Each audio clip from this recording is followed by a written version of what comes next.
नमस्कार।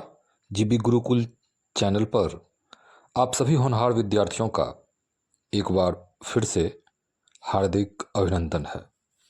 इस अंक में हम चर्चा करेंगे कि बोर्ड एग्ज़ाम में 90 प्लस अंक लाने के लिए हमें कौन कौन सी रणनीतियों को अपनाना चाहिए।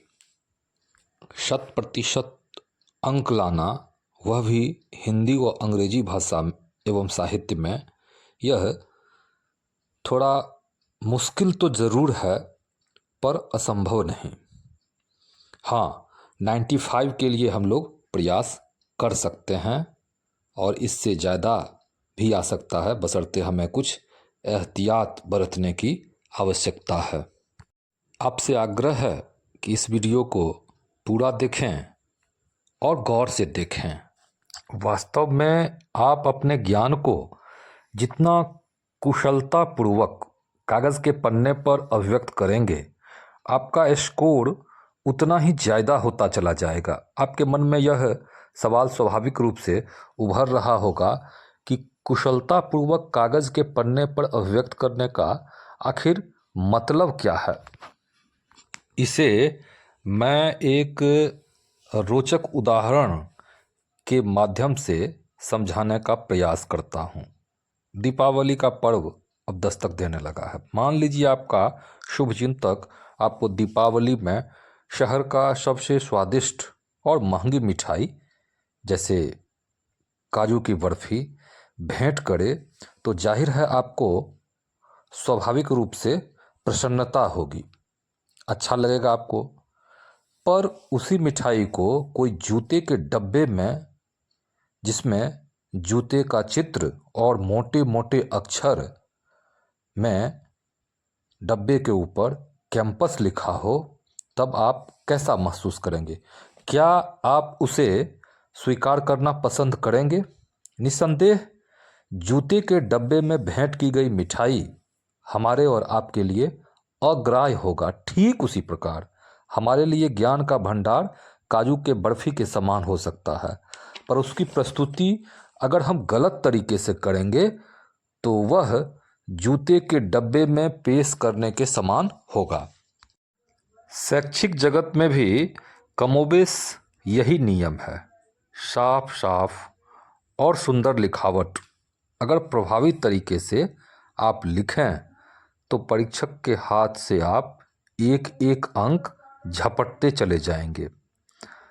आप अपने लेखन कौशल से परीक्षक को हिप्नोटाइज कर उन्हें अंक देने के लिए विवश कर सकते हैं। वहीं अगर आपका तरीका अगर गलत है तो कॉपी के पन्ने पर बेहतरीन ज्ञान उड़ेलने के बाद भी आपके मार्किंग या आपका स्कोर एवरेज ही रह जाएगा। आजकल लगभग 90% विद्यार्थी के द्वारा गलत तरीके से उत्तर लिखा जा रहा है। एक वानगी से इसे आप भली भांति समझ पाएंगे। फिलहाल आपसे एक विनम्र आग्रह है कि जीबी गुरुकुल चैनल को आप सब्सक्राइब कर लें, ताकि ससमय वीडियो आप तक पहुंचता रहे। अब एक बार फिर से अपने मूल कंटेंट पर लौटते हैं। बिहार बोर्ड के 11वीं कक्षा में आचार्य रामचंद्र शुक्ल का एक प्रसिद्ध निबंध कविता की परख पाठ्यक्रम में शामिल है। उसी से एक प्रश्न का हल एक विद्यार्थी ने किया है।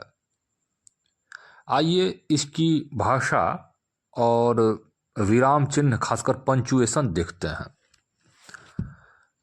विद्यार्थी का आंसर है, कविता की परख एक विवेचनात्मक निबंध है। इसके बाद पूर्ण विराम का चिन्ह होना चाहिए। कविता की परख निबंध के माध्यम से लेखक ने विभिन्न पहलुओं का विवेचन किया है। इसके बाद भी पूर्ण विराम होना चाहिए। इसी प्रकार की गलती बार बार और बार बार की गई है। हालांकि यह भी सही है कि पूछे गए प्रश्न का उत्तर विद्यार्थी ने पूर्णतः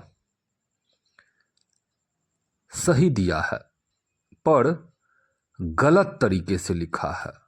प्रश्न के अंत में ही पूर्ण विराम का प्रयोग किया गया है। जो ब्लंडर मिस्टेक है यह उसी प्रकार की गलती है जैसे किसी को स्वादिष्ट भोजन परोसा गया हो लेकिन भूलवश 2 बूंद किरासन का तेल भी गिर गया हो। क्या उस भोजन को खाया जा सकता है? पंचुएशन यानी विराम चिन्ह का उचित प्रयोग नहीं करने से उत्तर गड़बड़ हो गया है। कहीं आप भी जाने अनजाने यह भूल तो नहीं कर रहे हैं? हालांकि 90% विद्यार्थी इन दिनों ये भूल कर रहे हैं। खैर, अपना नोटबुक खोलिए और स्वयं से स्वमूल्यांकन कर लीजिए। लेखन शैली में अविलंब बदलाव कीजिए। मेरे विचार से छोटे छोटे सरल संयुक्त और मिश्र वाक्य का ही प्रयोग करें। मेरा तो यह सलाह होगा कि एक वाक्य की अधिकतम शब्द सीमा 20 से 25 ही होना चाहिए। बहुत लंबे वाक्य में एक भटकाव आने लगता है। कई भावों को एक साथ समेटने के लोभ में प्रायः विद्यार्थी कई व्याकरणिक भूलें इन दिनों करते जा रहे हैं।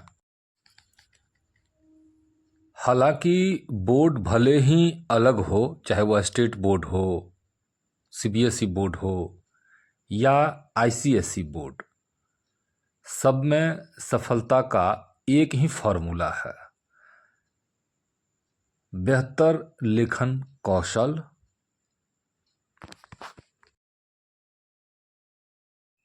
आइए अब मध्य प्रदेश के सीबीएसई संभाग से एक टॉपर की कॉपी देखते हैं।